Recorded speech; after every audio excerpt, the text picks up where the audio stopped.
Hello student, आप लोगों का एक बार फिर से मेरे इस चैनल में बहुत बहुत स्वागत है। मुझे उम्मीद है आप लोग स्वस्थ होंगे और कंटिन्यूअस अपनी पढ़ाई कर रहे होंगे। तो चलिए हम स्टार्ट करते हैं हमारे सेल साइकिल का सेकंड पार्ट, माइटोसिस। इसके पहले हम लोगों ने इसमें देखा था सेल साइकिल की फर्स्ट स्टेप को हम कंप्लीट कर चुके थे, जिसको कहते हैं इंटरफेज़। इंटरफेज़ के बाद में आती है एम फेज़, जिसमें हम लोग आज देखेंगे माइटोसिस डिवीज़न क्या होता है। तो चलिए स्टार्ट करते हैं। सबसे पहले हम समझते हैं कि माइटोसिस क्या होता है। तो माइटोसिस को सबसे फर्स्ट प्लांट सेल और एनिमल सेल में अलग अलग साइंटिस्ट ने दिया था। प्लांट सेल में सबसे पहले इसको डिस्कवर किया था स्टारबर्ग ने 1870 में, और फ्लेमिंग ने किया था 1882 में एनिमल सेल में। माइटोसिस का मतलब क्या होता है? और सबसे पहली बात तो ये है कि हमारे बॉडी में 2 टाइप्स की सेल होती है। एक होती है सोमेटिक सेल और एक होती है जेनेटिक सेल। तो जेनेटिक सेल जो होती है उसमें माइटोटिक डिवीज़न कहाँ हो रहा है? ये केवल सोमेटिक सेल में हो रहा है ना।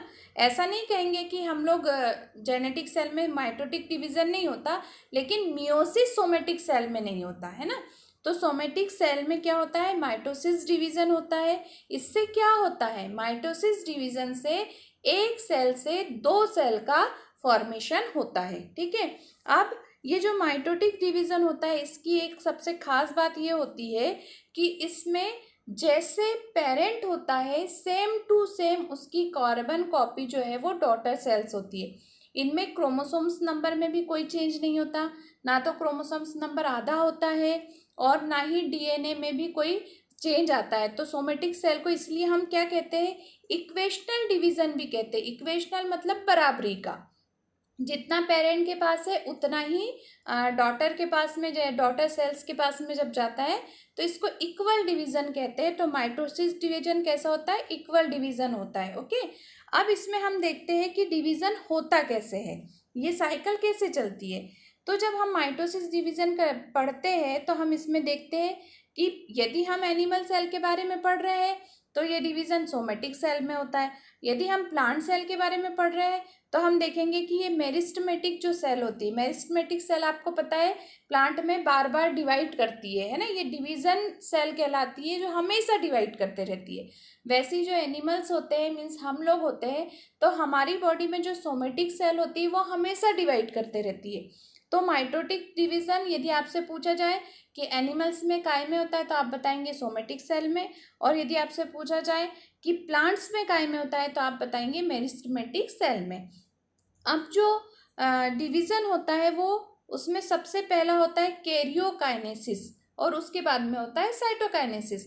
तो कैरियो मीन्स, आपको इसके पहले भी आप लोगों ने कहीं पढ़ा होगा, कैरियो मीन्स होता है न्यूक्लियस। ओके। तो सबसे पहले जब सेल डिवाइड होती है तो किसका डिवीज़न होगा? उसके न्यूक्लियस का डिवीज़न होगा।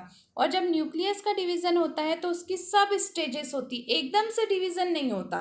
तो इसके लिए कौन सी सब स्टेजेस होती है कैरियोकाइनेसिस के लिए? तो होती है प्रोफेज, मेटाफेज, एनाफेज और टीलोफेज। अब आप इसको याद रख लीजिए।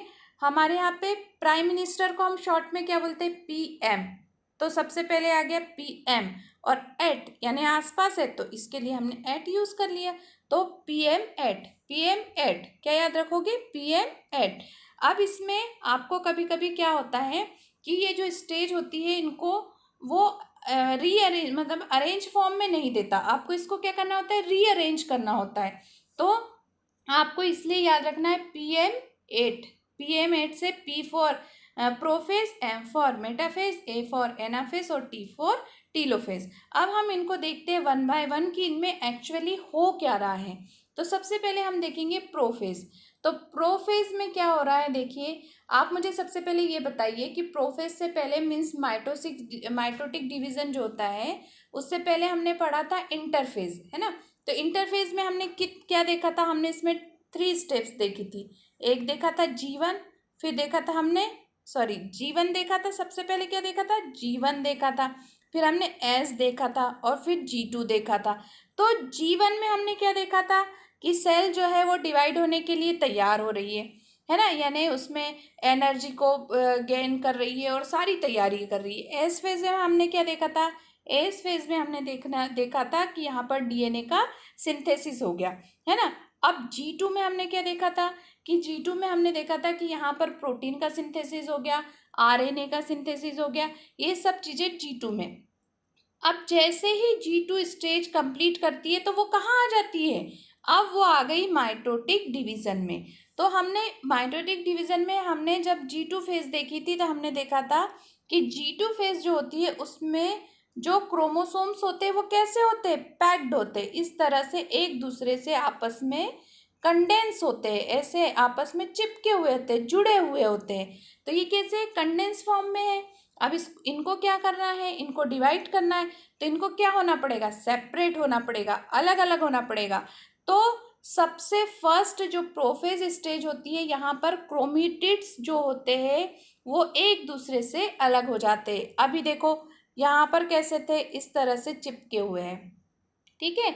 आप प्रोफेज में आ गए तो क्या हो गए, ये एक दूसरे से इस तरह से अलग अलग हो गए। ओके, तो सबसे प्रोफेज में क्या हो रहा है, क्रोमेटिड्स जो है वो एक दूसरे से सेपरेट हो रहे हैं, है ना। और ये यहाँ पर जो है ये माइटोटिक है, यहाँ पे टी के बाद में ओ आएगा, तो ये माइटोटिक स्पेंडल का फॉर्मेशन हो रहा है। मीन्स अब क्या होगा, देखो यहाँ पर ये जो है जब अलग अलग हो जाएंगे तो इस तरह से यहाँ पर इस तरह से स्पिंडल्स फाइबर्स ऐसे बनाने लगेंगे, क्योंकि यहीं पर आकर इनको अरेंज होना है ना। अब इसमें जो है न्यूक्लियस और न्यूक्लियर मेम्ब्रेन डिसअपेयर हो जाएगी। क्या नहीं होगा यहाँ पर, ये देखो यहाँ पे लिखा हुआ है न्यूक्लियस और न्यूक्लियर मेम्ब्रेन। मोस्ट इम्पॉर्टेंट, बहुत बार क्वेश्चन पूछा गया एग्जाम में कि मेटाफेज की जो स्टेज है माइटोटिक डिवीजन में, ऐसी कौन सी फेज है जिसमें कि न्यूक्लियस और न्यूक्लियर मेम्ब्रेन डिसअपेयर हो जाती है, तो आपको लगाना है प्रोफेज। ओके, देखिए यहाँ पर आपको क्रोमोसोम्स ये अलग अलग दिखाई दे रहे हैं, ये सब ये सारे क्रोमेटिड्स एक दूसरे से अलग अलग हो गए, है ना। अब हम देखते हैं इसकी नेक्स्ट जो फेज होती है, इसको कहते हैं मेटाफेज। मेटाफेज पे भी बहुत सारे क्वेश्चंस बनते हैं। देखो क्या होता है मेटाफेज में, सबसे पहले तो यहाँ पर ये पिक्चर देखिए आप, ये यहाँ पर क्या है, ये जो है ये स्पिंडल है, स्पिंडल यहाँ पर फाइबर्स इस तरह से बन गए, तो ये किस में बन रहे हैं, ये बन रहे हैं हमारी मेटाफेज में। ओके, और ये जो है ये क्या है, ये सब क्या है, ये क्रोमोसोम्स है, तो ये कहाँ पर, एक ऐसे इक्वेटर पे एक लाइन पर यहाँ पर अरेंज हो गए हैं, है ना। तो इसकी ये वाली जो स्टेज है मेटाफेज, इसमें सबसे पहला क्या हो रहा है, स्पिंडल फाइबर का फॉर्मेशन हो रहा है ना। ये देखिए ये स्पिंडल फाइबर्स बन गए यहाँ पर ये, और यहाँ पर ये क्या बन गया, काइनेटोकोर बन गया। ओके, तो ये मेटाफेज में हो गया। इसके बाद में जो क्रोमोसोम्स होते हैं वो क्रोमोसोम्स कहाँ पर अरेंज है, ये देखो ये क्रोमोसोम्स यहाँ इक्वेटर पे। तो आपसे क्वेश्चन पूछा जा सकता है कि माइटोटिक डिवीजन में मेटाफेज स्टेज में जो क्रोमोसोम्स होते हैं वो कहाँ पर अरेंज होते हैं, तो आपको बताना है इक्वेटर पे। या आपसे क्वेश्चन पूछ लिया कि इक्वेटर पे किस स्टेज में क्रोमोसोम्स अरेंज होते हैं, तो आपको बताना है मेटाफेज। अब कभी कभी क्या होता है कि डायग्राम बेस्ड जब क्वेश्चन आते हैं तो आपको इस तरह से डायग्राम दे दिया जाएगा और आपसे पूछा जाएगा कि ये कौन सी फेज है, तो आप इजीली आइडेंटिफाई कर लेंगे किस बेस के ऊपर, कि यहाँ पर देखिए जो क्रोमोसोम्स है वो एक सीक्वेंस में एक लाइन में अरेंज है। मीन्स ये कहाँ पर है, ये इक्वेटर पर अरेंज है, तो ये हो गई मेटाफेज। अब इसकी थर्ड जो होती है स्टेप वो है एनाफेज। अब एनाफेज में आप देखो क्या हो रहा है कि जो सेंट्रोमियर है ना, ये क्रोमोसोम्स में इस तरह से दो सेंट्रोमियर होते हैं ना। अब यहाँ पर ये जुड़ा हुआ होते हैं, इस तरह से आपस में ऐसे जुड़े हुए होते हैं, यस और नो। तो अब ये दोनों एक दूसरे से अलग अलग हो जाएंगे, तो किस में हो रहे हैं, एनाफेज में। तो एनाफेज में क्या हो रहा है कि सेंट्रोमियर जो है एक मतलब ईच क्रोमोसोम्स, एक क्रोमोसोम्स में दो सेंट्रोमियर है, तो दोनों सेंट्रोमियर में से एक एक सेंट्रोमियर अलग अलग हो जाएगा, यानी अपोजिट पोल पर वो चला जाएगा। देखिए यहाँ लिखा movement of daughter chromatids to opposite pole, ये चले भी गए। देखो इसमें से एक ये वाले इस पे यहाँ पर आ गया एक क्रोमेटिड और एक यहाँ पर आ गया, तो एनाफेज में आपके क्या हो रहा है, जो क्रोमेटिड्स होते हैं वो अपोजिट पोल पर चले जाते हैं। ओके, अब जो नेक्स्ट होती है टीलोफेज। अब टीलोफेज में क्या होगा, यहाँ पर जो है ये देखो पहले डायग्राम आप देखिए, ये पूरी डॉटर सेल बन गई, ये एक डॉटर सेल बन गई, ये एक डॉटर सेल बन गई, है ना।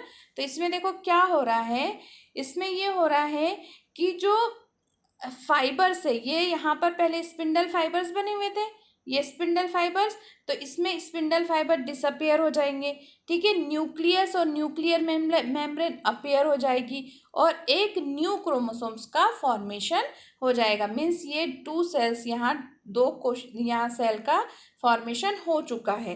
तो आपको इसमें क्या याद रखना है, आपसे इसमें क्वेश्चन क्या पूछे जा सकते हैं कि माइटोटिक डिवीजन की किस फेज में न्यूक्लियस और न्यूक्लियर मेम्ब्रेन रीअपेयर हो जा रही है। तो रीअपेयर हो रही है तो टीलोफेज बताना है, और आपको यदि पूछा जाए कि डिसअपेयर हो रही है तो किस में बताना है, तो आपको बताना है प्रोफेज में डिसअपेयर हो जाती है। अब मैं आपको इसके बारे में एक बार शॉर्ट में बताती हूँ तो आपको फटाफट से याद हो जाएगा कि फर्स्ट प्रोफेज में क्या हो रहा है। प्रोफेज में जो क्रोमोसोम्स है, क्रोमेटिड्स जो है वो कैसे हो रहे हैं, एक दूसरे से अलग हो रहे हैं। न्यूक्लियस और न्यूक्लियर मेम्ब्रेन जो होती है वो डिसअपेयर हो रही है, ठीक है। सेंट्रियोल है वो अपोजिट पोल पे जा रहा है।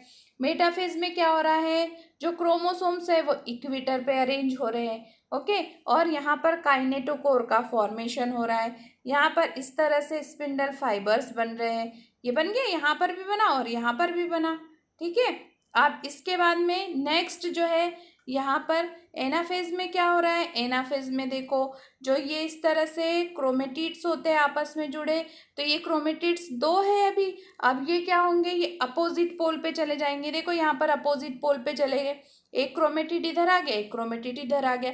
तो आपको इसमें याद रखना है क्रोमेटिड्स जो होते हैं वो क्या करते हैं, अपोजिट पोल पर चले जाते हैं और एक 2 क्रोमेटिड्स का फॉर्मेशन हो जाता है एनाफेज में। टीलोफेज में आपको याद रखना है कि न्यूक्लियस और न्यूक्लियर मेम्ब्रेन का फॉर्मेशन हो जाता है ना। जो स्पिंडल फाइबर्स जो बने हुए थे वो डिसअपेयर हो गए, यहाँ दिख रहे हैं आपको कहीं पर, कहीं पे भी नहीं दिख रहे, और 2 न्यू सेल का फॉर्मेशन यहाँ पर हो जाता है। और साथ में क्या बन जाता है, यहाँ पर बन जाता है आपका एंडोप्लाज्मिक रेटिकुलम का भी फॉर्मेशन हो रहा है और गोल्जी कॉम्प्लेक्स का भी फॉर्मेशन हो रहा है। तो आपसे क्वेश्चन पूछा जा सकता है कि एंडोप्लाज्मिक रेटिकुलम और गोल्जी कॉम्प्लेक्स का फॉर्मेशन किस स्टेज में हो रहा है, तो आपको याद रखना है टीलोफेज, ओके। तो आज हमारा यहाँ माइटोटिक डिवीजन कंप्लीट होता है। नेक्स्ट वीडियो में मैं आप लोगों के लिए लेकर आऊँगी मियोसिस, और उस वीडियो को देखना ना भूलें। मेरे चैनल को लाइक करिए, सब्सक्राइब करिए, अपने फ्रेंड्स को इसको शेयर कीजिए, और मेरे इस वीडियो को देखने के लिए थैंक यू।